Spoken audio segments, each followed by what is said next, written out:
All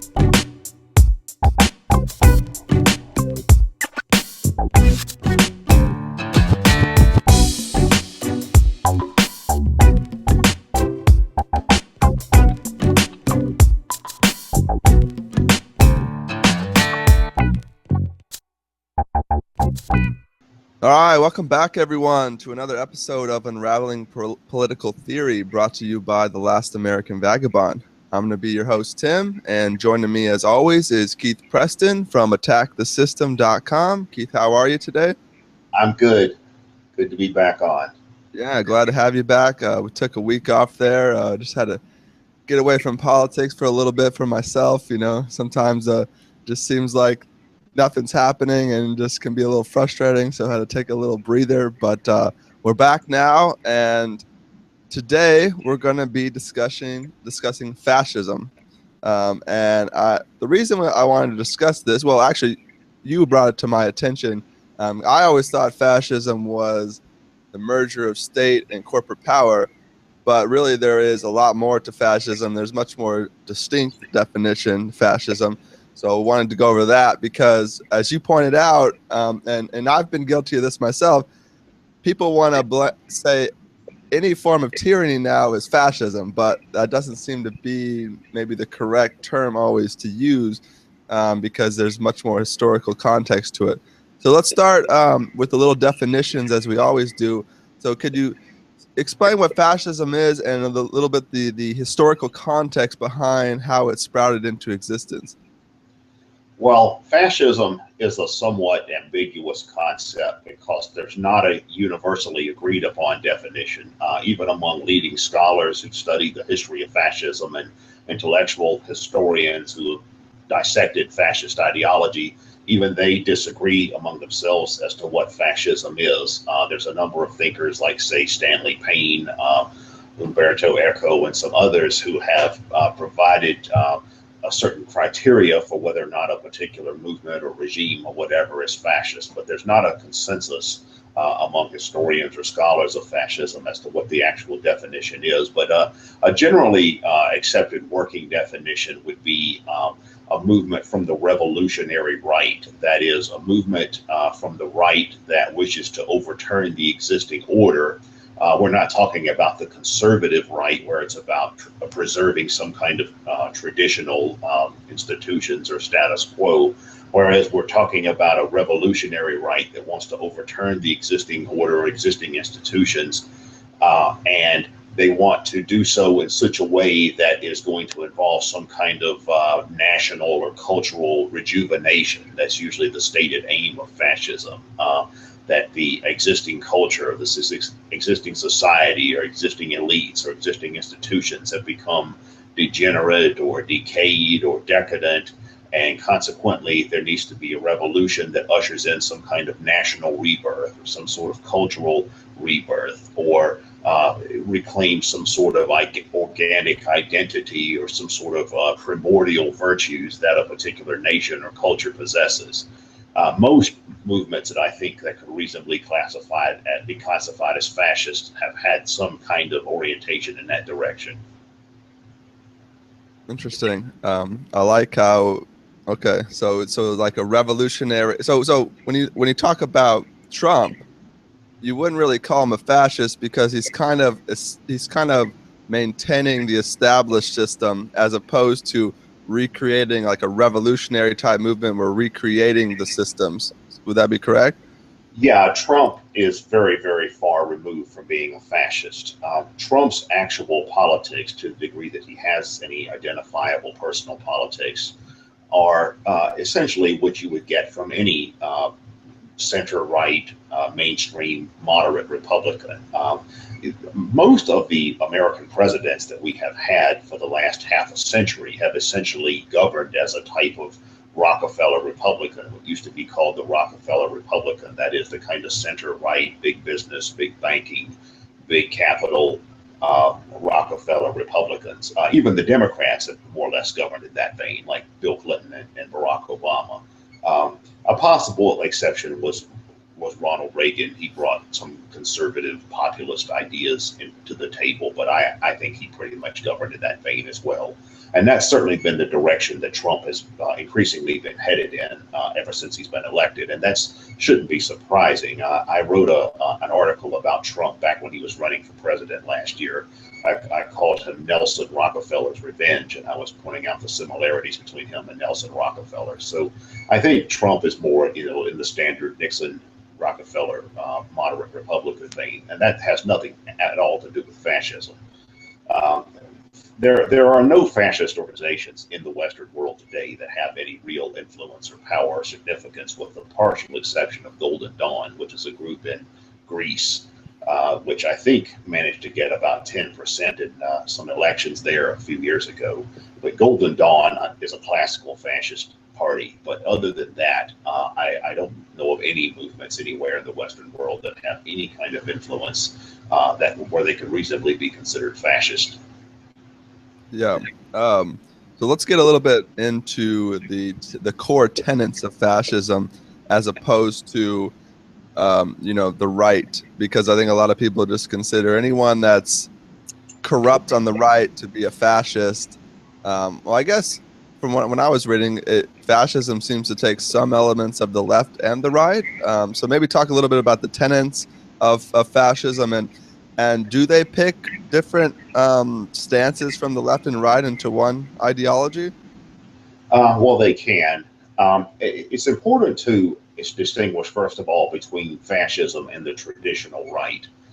The traditional right has its roots in the opponents of the revolutions of the 18th and 19th century. In the 18th and 19th century, there was a wave of revolutions: the American Revolution, the French Revolution, the revolutions of 1848, that had the effect of overturning or reducing the influence of the traditional monarchies and royal dynasties, or challenging the power of the hereditary aristocracies of the established churches, mostly the Catholic Church. And that the defense of that traditional status quo, the church king and aristocratic privilege, that is where the traditional right comes from. That is what it meant to be a right-winger 200 years ago. Over time, as classical liberalism and industrialization and capitalism and what the Marxists call bourgeois democracy or liberal democracy has become more and more entrenched in more and more the status quo, conservatism has come to be identified with the defense of capitalism and the capitalist class interest and things like that. So there's what we might call a reactionary right, which is thrown in alter traditionalism, the defense of the king, the church, and the aristocracy against the rising revolutionary forces of the 18th and 19th century. And then there's the conservative right, which is more about preserving bourgeois or capitalist class interest against the influence of, say, socialism or communism or progressive liberalism or something like that.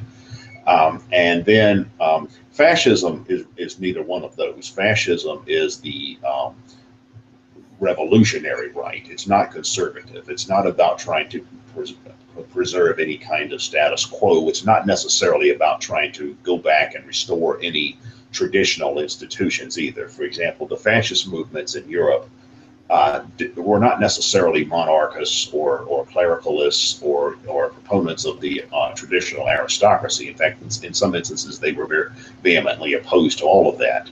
Now, they do have I guess we could say, a backward-looking stance, in the sense that they like to hark back to some kind of glorious past. Mussolini, for example, was big on extolling the virtues of the Roman Empire.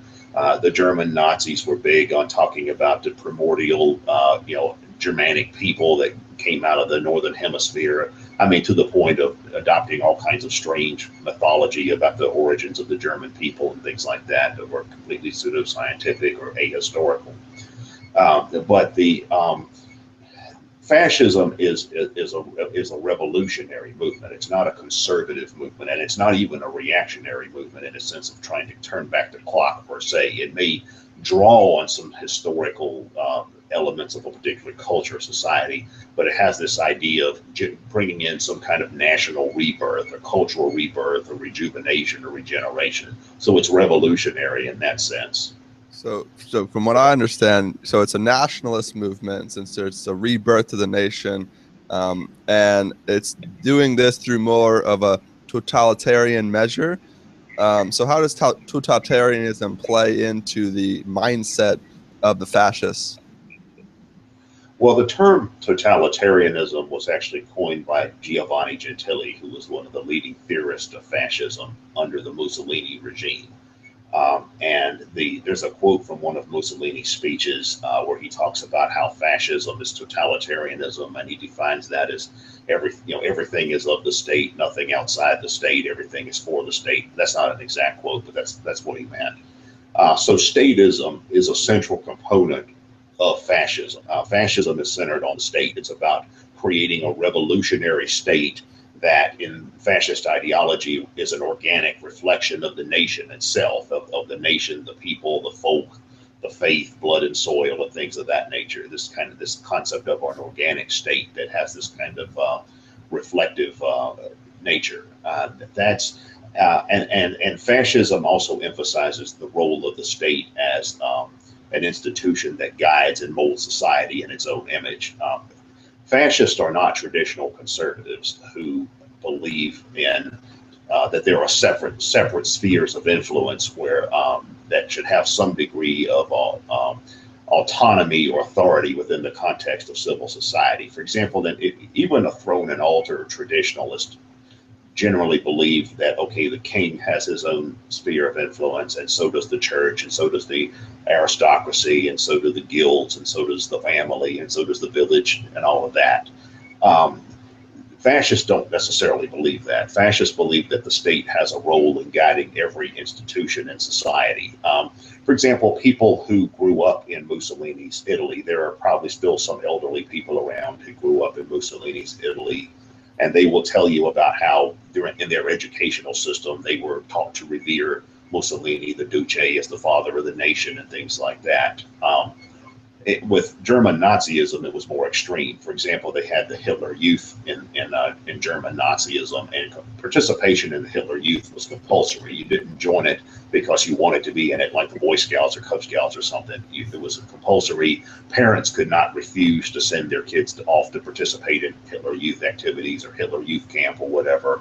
That's totalitarianism. The state controls every aspect of society. Even things like the church potentially. Now Mussolini's fascism in practice actually had to make certain concessions. They had to keep maintaining the monarchy, which they did. They had to make concessions to the capitalists, which they did. They had to make concessions to the Catholic Church, which they did. But the ideology itself is revolutionary. It's about sweeping away existing institutions and creating this what they consider to be an organic state, and this state is a reflection of the wider culture and nation and race or whatever. And the state is society. The state is everything. Yeah, it's interesting you said they were trying to create an organic society through power, instead of it naturally occurring like most anarchists and libertarians see. It's you're creating organic culture through strict totalitarian measures and force, which Yes, and doesn't really make a lot of sense.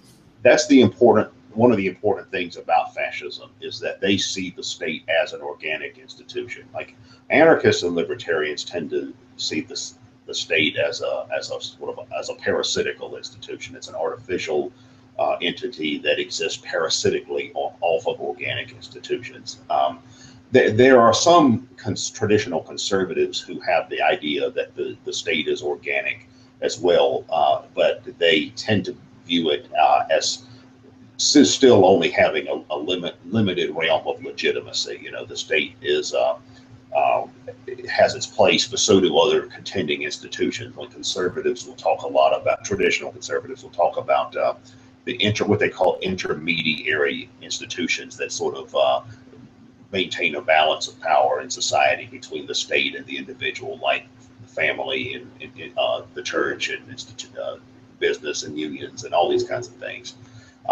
So you can have a view of the state as being an organic institution without being fascist. But for fascists, the state is the manifestation of the people or the nation or the culture or the religion or whatever kind of theoretical premise they're trying to base their version of fascism on. The state is everything to them. It's interesting to compare the theory of the state that fascists have with um, other theories of the state. I think one way in which the thinking of Jean-Jacques Rousseau contributed to the development of fascism was his idea of the general will. Jean-Jacques Rousseau had this idea that the state um, is a reflection of the people's will or the popular will or something like that. Now, that was used as the foundation for the creation of modern democratic states, and fascists don't typically believe in democracy in the sense of elections and competing political parties and things like that. But they do take this idea of the state as a manifestation of the popular will, and they say that essentially the state is justified on the basis of acclamation, in the sense that the head of state, the duce, the Führer, whatever, is sort of like the father of his people, and he's legitimate because of the reverence that the people have for him, supposedly. So that's the theory of legitimacy that they hold to. It definitely is an interesting debate and comparison between the two. Like in a perfect, in a good society where the state really is a reflection of the people's will, it might not be the worst thing if you know as a, sometimes I identify kind of as a traditional conservative in that I think there's a very, very small role sometimes for the state, like naturally over time in a town, for example, some type of structure and will come about, and you'll want some type of institution to kind of represent that structure that's kind of built up over time in that town. And so in terms of being organic, that might, I think somewhat that is a little bit organic, but obviously as that scales larger, as that scales into nations, and then it's such a fine line between being organic and representing people, and then them getting their own agenda. It just seems to always snowball further, and then become an institution in and of itself that represents a certain interest of people who come to hold that power, and everyone's trying to fight for that power, as opposed to if the will of the people want that institution to lose some power, they never lose power. It's always about getting more power, and it never really you never take power away so much. But wanted to get a little bit into, I know you talked a little bit about Mussolini and Nazism, but into like some of the particular movements of fascism, so people can understand what movements might be fascist movements. And so maybe a couple of historical examples. I know you touched on them, but maybe we can go a little more. And also, would you, two-part question, would you say there are any fascist movements today, I know you mentioned the Greece one, but any of them that we can point to today? Well, as far as the historical context is concerned, fascism was really founded by Benito Mussolini, and he was the founder of the Italian Fascist Party, and he and his associates were really the people that developed the doctrine and practice of fascism. And Mussolini came to power in Italy in 1922, and for a long time, they were the only fascist country. Italy was the only fascist country. So certainly Mussolini is the prototype for fascism. Now, a lot of people associate fascism and Nazism with one another. They think they're essentially the same thing, and that's not the case. Nazism, National Socialism, is actually a much more extreme philosophy than Mussolini's fascism. Mussolini's fascism is certainly not conservatism, but it's closer to traditional conservatism than National Socialism.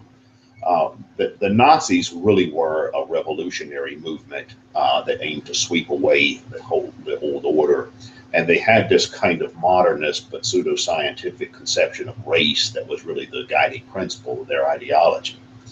And they were it's particularly extreme in terms of their application of their ideology. Now, They certainly borrowed from fascism in the sense that they had the uniforms, they had the stormtroopers, they had the open palm salute, the Roman salute, and they had all the other features of fascism. But they also borrowed from other sources. One source they borrowed from was Stalin, was from German communism, and the idea that the party is everything, that the leader is everything, the dictatorship of the party on the level that they established that, I think, has as much in common with Russian communism as it does with Italian fascism. That's one thing, the cult of the party, the Führer principle. The kind of racial determinism that you find in Nazi ideology, you don't really find in fascism on a more generic level. For instance, at least in the early years, Mussolini was not a racist per se. He was certainly an Italian nationalist, but there were Italian Jews that belonged to the fascist party. Mussolini actually presented himself as a revolutionary anti-imperialist. He would go and form meetings with African nationalists that opposed Western imperialism. Things that you would often associate with the left. Initially, Mussolini was a kind of a Western ally. In fact, there was an about face between Mussolini and the West over his invasion of Ethiopia, and that in turn had the effect of pushing Mussolini towards Hitler's camp. But before that, Hitler and Mussolini were not necessarily allies. So there are a number of important differences between Italian fascism and German Nazism. There's a really good book on that called Fascism, Career of a Concept by Paul Gottfried. Paul Gottfried's work on this is some of the best I've ever seen in terms of really dissecting what historical fascism was. But it's important to differentiate between Mussolini's fascism and German Nazism. Fascism more generally existed during the interwar period in a lot of different countries in Europe, and you even had fascist and proto-fascist movements in Latin America and some other places as well. One example was the Iron Guard. This was a movement in Romania, but this was actually a fascist movement that was rooted in the Romanian Orthodox Church. It had this kind of Christian gloss to it, which Mussolini's fascism did not. Mussolini himself was an atheist. He personally had no use for religion. He had to make some kind of concessions to the Catholic Church, and to the Pope and the Vatican and all that. But that wasn't really part of fascist ideology. But there was a branch of fascism that developed in Romania called the Iron Guard under the leadership of a guy named Codreanu, who were actually very similar to the Islamic jihadists. Only if you imagine an Eastern Orthodox Christian version of the jihadist, and they had a very similar outlook in terms of it being about martyrdom and violence and terrorism and that kind of stuff. They also promoted an extreme anti-Semitism, comparable to Hitler's anti-Semitism. That was another fascist movement that's not well known, mostly because it never held state power.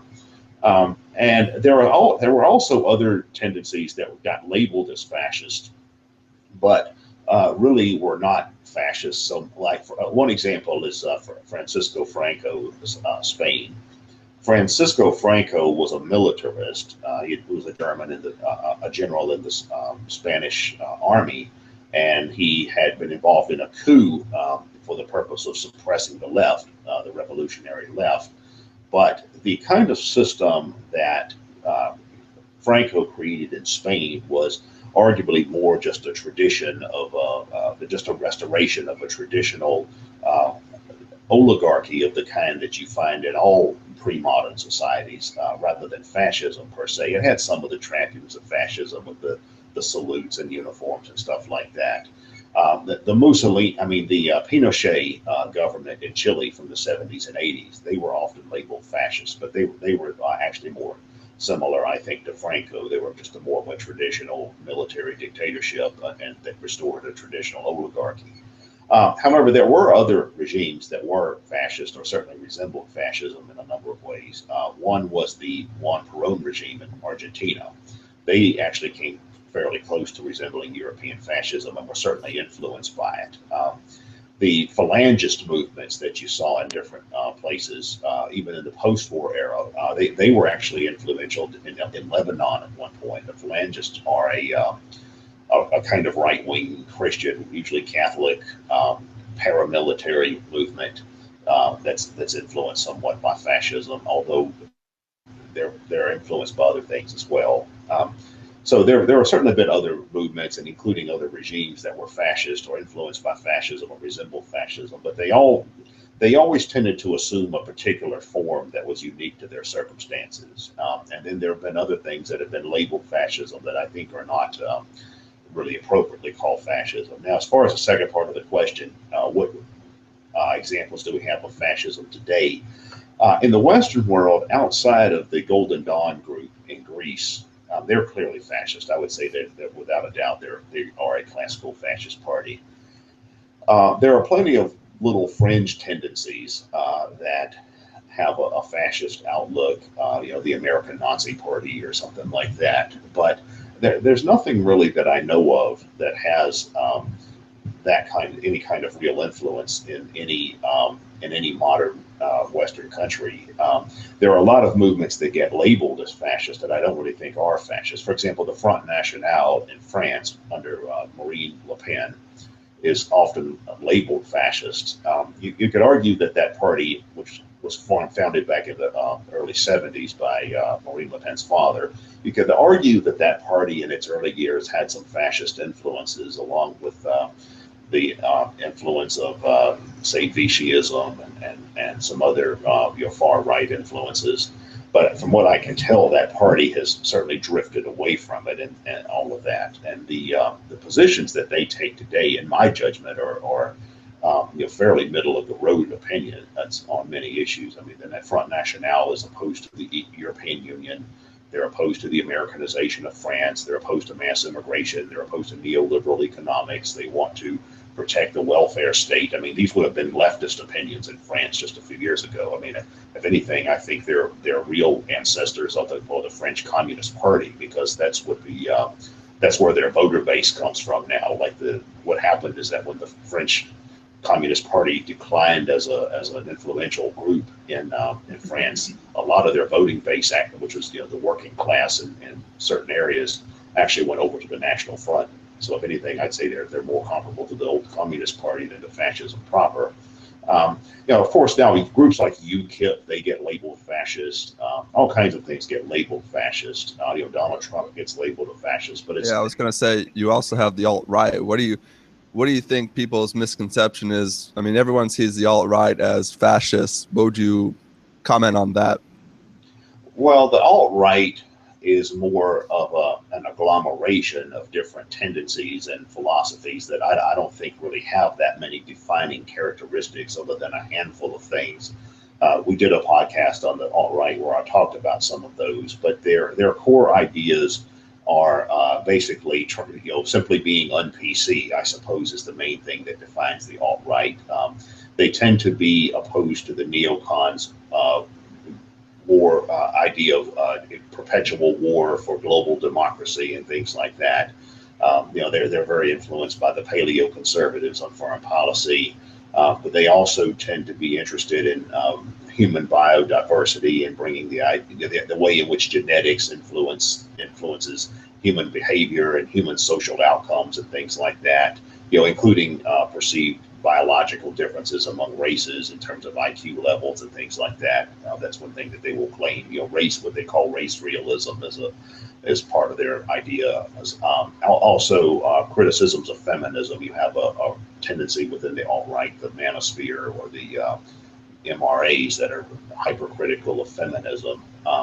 Would you say, though, Keith, because we talked about, I remember, I would encourage anyone to check out the alt-right podcast, but when we were talking about it, to some degree, they are interested in kind of, they see this rise of this liberal culture that, especially since the 60s, and how big the culture has changed, as kind of restoring in some way. I guess it's kind of restoring, but in some ways it's revolutionary because it's gotten so different. Would you consider at least that tenet to be somewhat fascist, or no? I mean, I'm not saying that they're all fascist or anything, but but this, kind of revolutionary to purge the culture in some way of all the liberal, ideologies that have come to kind of manifest in our culture today. Yeah, I think so. I was going to say, I was getting to that. I was going to say that there is some overlap, I think, between the alt-right and fascists in the sense that a lot of alt-right people are, at least the more intellectually inclined alt-right people, tend to be influenced by some of the same intellectual traditions that influence fascism. And certainly a lot of classical fascist writers and things like that will be featured on alternative right websites and things like that from time to time. I think it's a mistake to label the alt-right as a fascist movement. It's too broad and diverse for that. But I guess I would say you can certainly find the fascist current within the alt-right. I think that's a better way of framing it. There's perhaps a fascist current or a fascist influence in the alt-right, along with the influence of other things. Yeah, no, I would agree with that too. And I would think you could find currents of that in a lot of different ideologies, not just the alt-right. So to say that the alt-right are fascist because they have a little current would be a mistake as well. They have libertarian currents in there. They have many different currents. Well, yeah. See, the problem is this. In the U.S., any kind of opposition movement from the right gets labeled fascist, and well, that's just true in Europe as well. But according to that definition of fascism, anything that's not a mainstream center-right conservative is a fascist, and that's not really the case. For instance, for years and years, the religious right in the United States has been labeled fascist, which is silly. I mean, the religious right are primarily just mainstream conservatives. They tend to have views on foreign policy and economics that are almost identical to those of mainstream conservatives. The difference is that they tend to emphasize issues like abortion or gay or opposition to gay rights a little bit more than mainstream conservatives do. But you can be anywhere on the political spectrum and be opposed to abortion. They're anti-abortion leftists. There are racial minorities that are anti-abortion, certainly. And the same thing is true with gay rights. Simply being a social conservative that regrets the decline of, say, 1950s social mores hardly makes you a fascist. I mean, the United States was not fascist in the 1950s when, say, homosexuality was illegal and abortion were illegal, and even interracial marriage was illegal back then. But even back then, though, the United States was a long, long way from being fascist. You can be very far to the right. You can be very, very conservative in your social views without being a fascist. So that's a real problem there, is that the left tends to claim anything that's not a moderate Republican as fascist. And even now they're even attacking that as fascist. So there's a lot of loose use of the term. So it's important to put the concept in its actual historical context, I think. Right. Just how, I think we see with a lot of terms, they become political terms that they use, like, for example, fascist, or the right wants to label everyone on the left they don't like as a communist or a socialist, and then point to different, leaders in social, Stalin and stuff, be like, oh, see, and I think the same with the left. They want to put everyone on the right that they don't like as fascist, and it's just a political term to kind of scare their own base into voting for them because, oh, look at the other side, look how bad they are. But I wanted to touch really quick, and you kind of touched on this, but because I kind of see fascism as this militant nationalist collectivism, because it kind of is collectivism in that the state is everything, and we're just one state. It's all like unity around the state, and so in that way, I kind of see it as a collectivist movement. And obviously, we talked about it being nationalist, and also it's a militant. It's kind of it's a revolutionary. It's kind of a militant group. Do you think that there is a lot of overlap here between like communism and like the Bolsheviks kind of all coming together as kind of a militant revolutionary group? And I know there's obviously differences in some degree, but what overlap do you see between communism and fascism? Well, describing fascism as a militant nationalist collectivism, I think, is very accurate. I think that's a good definition of what fascism is, as far as its practical implications. What's interesting is that when we compare fascist regimes with communist regimes, we see that their practices are very similar. Both systems tend to create dictatorships. They create one-party states. They are very illiberal. They don't care for freedom of the press, church-state separation, freedom of speech, any of that kind of stuff. They're very authoritarian. They're very opposed to individualism. They're very oriented towards the idea of duty and obedience to authority, whether it's your duty to society as a good communist or your duty to your nation or your race or whatever. So they have a very similar approach to, I guess you could call it political ethics or core political values. But where the differences come in have to do with the underlying philosophical presumptions. Communists are technically egalitarians in the sense that they don't really place much emphasis on things like genetics. They tend to think that nations and races and things like that are more or less interchangeable, at least to some degree. They tend to be very materialistic. Everything is about economics. If you're a serious Marxist, you see everything in terms of conflict between different forces, essentially fighting for control over material goods. Fascists take the opposite perspective. They tend to be very about the particular nation, the particular race, the particular religion, the particular culture, the particular set of traditions. And they also believe much more that in the idea of a fixed human nature. Human beings are what they are because that's just what nature has endowed them with. Whereas Marxists tend to believe that human nature is somewhat more plastic or malleable. A third difference is that Marxism is materialistic. It's all about material conflict over material resources, whereas fascism tends to emphasize the spiritual. Now, not necessarily in a religious sense of like traditional religions. Fascists may be and often are atheists, but when I say spirit, it's more like the spirit of the will, or the spirit of the nation, or the spirit of fascism, or the hero concept, the man of action, strength through discipline, strength through community, things of that nature. Those are the kinds of slogans that you'll often hear fascist organizations using or promoting. And would you say that fascism is kind of like monarchy to some degree? Like it's like we all are represented through the state and our leader, and it's kind of like this, like the leader and the state represents everyone, and it's kind of like they almost kind of want that prestigious like throne that represents the will of the people, kind of. Well, it's somewhat similar.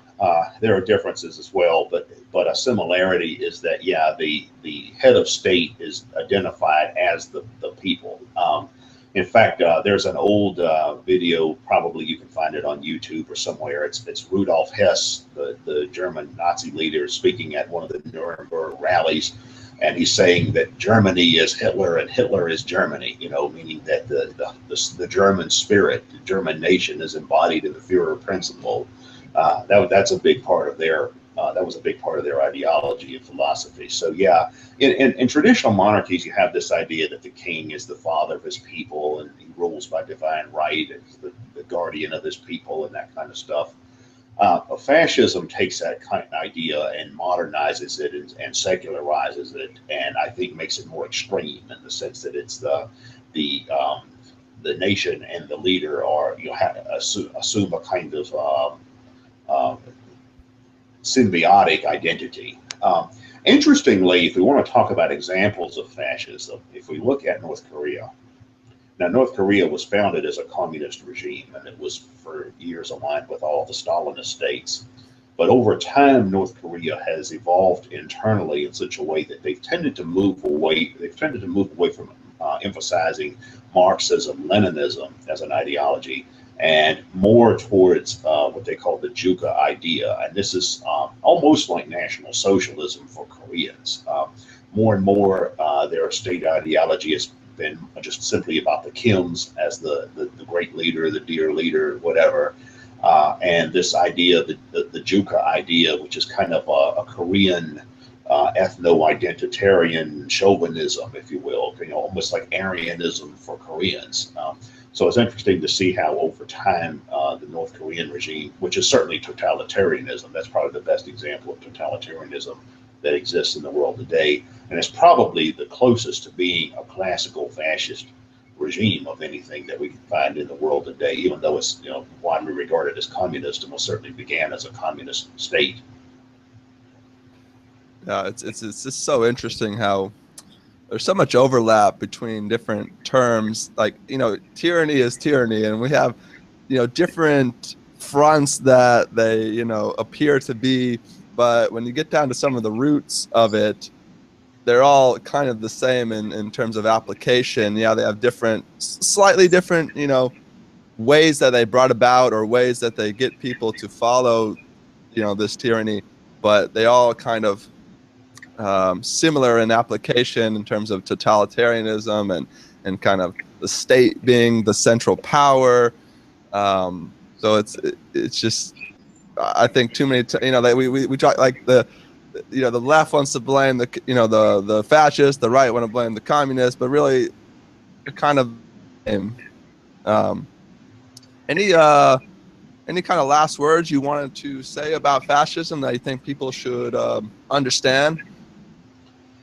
Yeah, well, the main thing I would emphasize is that it's important to know what fascism actually was and what its historical context was and the conditions under which it arose.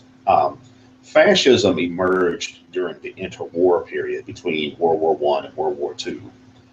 And the reason for that, I think, largely had to do with the aftermath of World War I. During World War I, you had one of the early examples of a modern total war where you had virtually the whole population of societies being mobilized to go to war as opposed to specialized armies.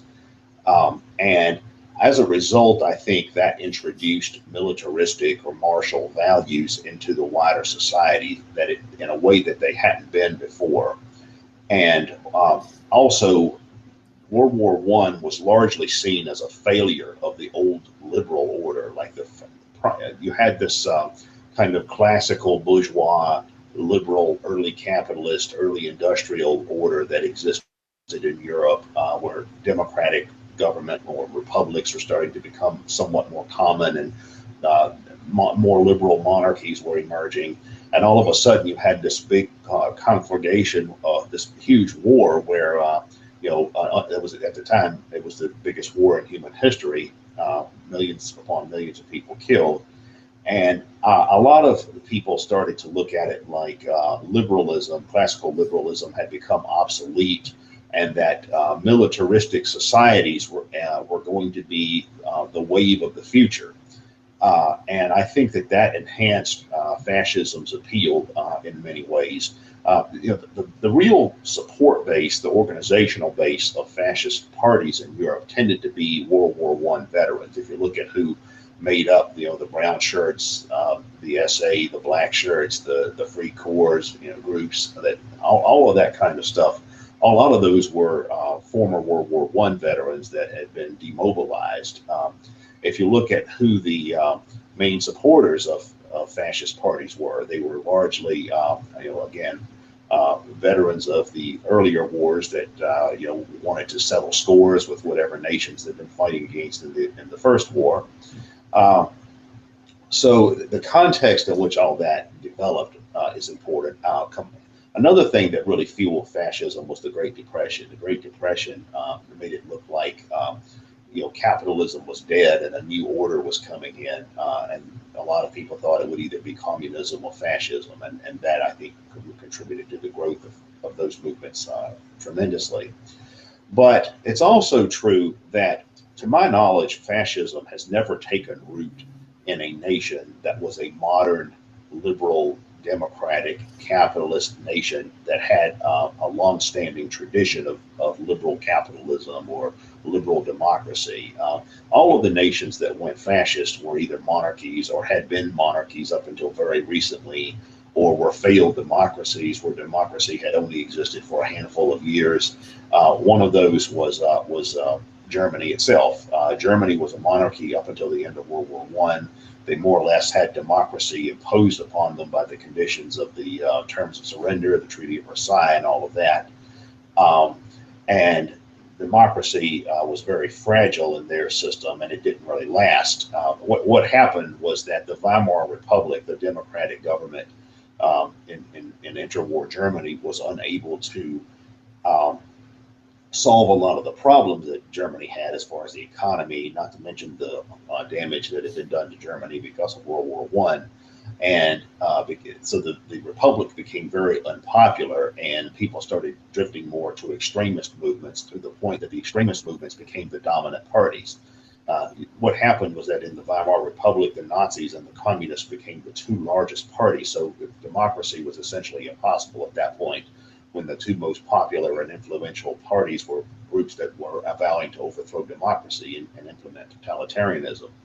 Um, the same thing was true, say, even in Spain. I think it's a mistake to label Franco as a fascist per se. There are some theorists of fascism, like Stanley Payne, who say he was a para-fascist or maybe a proto-fascist, and that maybe there's some truth to that.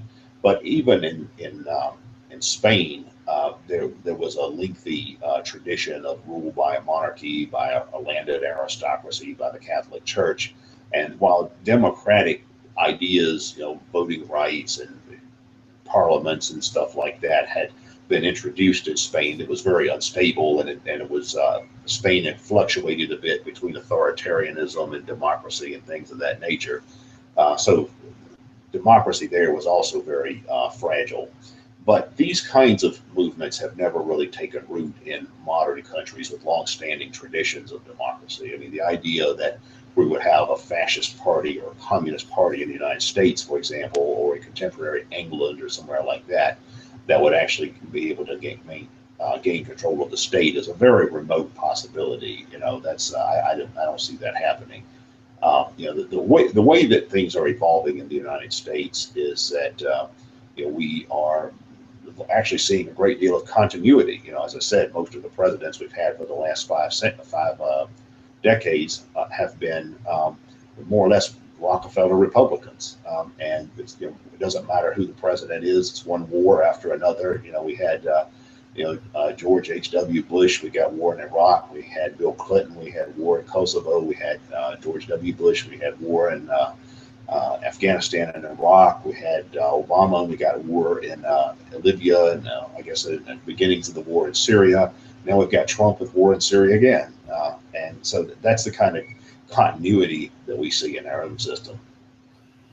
Yeah, it's all really good points there. And I think one thing I took from that is, these things, this fascism or this, nationalist totalitarian movements, they don't just happen in a vacuum. Like, one evil person doesn't just come into existence and fascism arises. It seems that the states aren't, the people's problems aren't being taken care of. And that allows then for more extremist elements to come into play and to kind of promise that they're going to change things. And unfortunately, a lot of people buy this, and that gives rise to these types of leaders, as opposed to people figuring out that maybe, giving some extremist elements or giving all your power to a leader to change things is never works. It just gives this person, authoritative power over the nation, and doesn't really change much. It just gives them power. And I think we need to look to new ways when things aren't working and when our problems aren't being solved. We need to look into ourselves to solve these problems and to centralize power, as opposed to giving more power to a central authority to, like, they're going to change the country for us. Any last words, Keith, before we wrap it up? Yeah, one other thing is that nowadays it's fashionable among a lot of leftists, as you were saying, to call everything fascist, and how there's always this imminent fascist threat that's coming, particularly with Donald Trump. And you find parallels to that on the right as well. When Obama was elected president, they were saying this guy's going to be the American Robert Mugabe, this guy's a communist or whatever. Those aren't really the kinds of dangers that I see a society like the United States facing. As far as dangers the United States faces, I'd say that one is the kind of political divisiveness we currently have that is wider than it has been at any point since, say, the end of the Civil War. In the U.S. Civil War, you had a situation fairly similar to what you have now, in the sense that you had very polarized regional and cultural differences that had deep historical roots that couldn't be resolved. And you had people that were otherwise very similar fighting with each other. I mean, the Democrats and Republicans, for example, the red tribe and the blue tribe, are actually very similar to each other in most ways. Just like the Confederacy and the Union were actually very similar. If you look at the Confederate Constitution, for example, it's basically the same as the U.S. Constitution. It's the same system. They just had a handful of issues that they just couldn't resolve. So I think that's one danger, is this kind of divisiveness. Also, Do you see that more? Do you see that more as a genuine rivalry, or more of kind of just a fight between two elitist organizations for power? Like, I don't know if it seems like there's so much overlap between the tops of those groups that they actually, like, for example, Council on Foreign Relations, you got a lot of Democrats and Republicans in that institution. So it seems like it's just more of an infighting between elites as opposed to actual kind of ideological difference. I mean, some, but not as big of a difference as we say. I mean, you kind of mentioned that before. well, yeah, a big difference is that in the U.S. Civil War, you did have two rival ruling classes, one in the South, one in the North, that represented somewhat different historical currents. I think the South was more of a derivative of the old European traditional elite, whereas the North was more the nascent industrial capitalism that was emerging at the time, and they had irreconcilable differences. But even though both were technically Republicans, I mean, even though both were technically classical Republicans, they still had their irreconcilable differences, like industrialism versus agrarianism and slavery versus free labor and things like that. Um, Nowadays, I do think you find much, much more unity among the ruling class. As I said, look at all of these each successive presidents; they've essentially been the same, particularly in foreign policy. And I think that the role of the president as the head of state is to implement policies that have already more or less been decided on and reflect the consensus of the elite. But what we do have is a system where different factions of the elite try to rally uh, the broader public behind them, I think, by playing different social and cultural differences off against each other that are real, that do have deep seated historical roots. One of those, obviously, is the way that things break down on a demographic basis. I mean, if you look at who typically votes Republican consistently, it's the WASP culture, it's the white Anglo-Saxon Protestant culture. If you look at who votes Democratic consistently, it's more or less everyone else, the groups that were historically excluded from the WASP culture, from ranging from Catholics and Jews to black and brown people to gay people and feminists and all sorts of other groups. So I think that those divisions really do exist, and they have deep-seated historical roots. I think, though, that you do have a ruling class that has a general consensus among itself as to what its core interests are in terms of the big picture, foreign policy, economics, and all of those kinds of things, even while they have this kind of cultural rivalry that's going on within the wider society that does exist within the elite as well. It does exist within the elite, but I think it's subordinate to the general consensus of the elite interests. Right. They seem to understand, whether it's consciously or subconsciously, that they have to come together on certain things, or they risk all of them losing power. And so, exactly. yeah. And they don't even have to discuss this. I think it's pretty obvious. Like, they don't even need, there doesn't need to be backroom meetings and stuff. They all kind of understand this subconsciously. And there's other, mechanisms in place, I think, that preserve this, whether there's blackmail and other things, but that's another topic. But, well, I hope people, learned a little bit here about fascism, and so they don't just blindly throw the term around all the time as if everything's fascist. Just like I hope when that people will listen to the communism one we did and not throw around the word communism on everyone on the left that they don't like, because this is going to get us nowhere. So I'm going to release the communism one this week. I hope people check that out, and I'll release this one after that. But Keith, really enjoyed it. Where can people check out your work if they're interested? You can check out my work at attackthesystem.com. You can order copies of my books from there, look at past essays and past podcasts I've done. That website is updated pretty regularly, and it's been online for about 15 years now. So there's a huge archive of material there, probably about 9,000 original posts or something like that. So there's a lot of material there. You can spend days going through the archives of Attack the System. So definitely check that out. Yeah, I do encourage people to check that out. Keith has a lot of good knowledge on political theory and distinguishing different political ideologies, and not, and seeing the differences between them, and not just, a lot of people amalgamate them all together and misunderstand what they mean. And over time, meanings have taken on different, meanings, I guess. So we need to understand the roots of them more. And I think Keith has a really good background knowledge for that.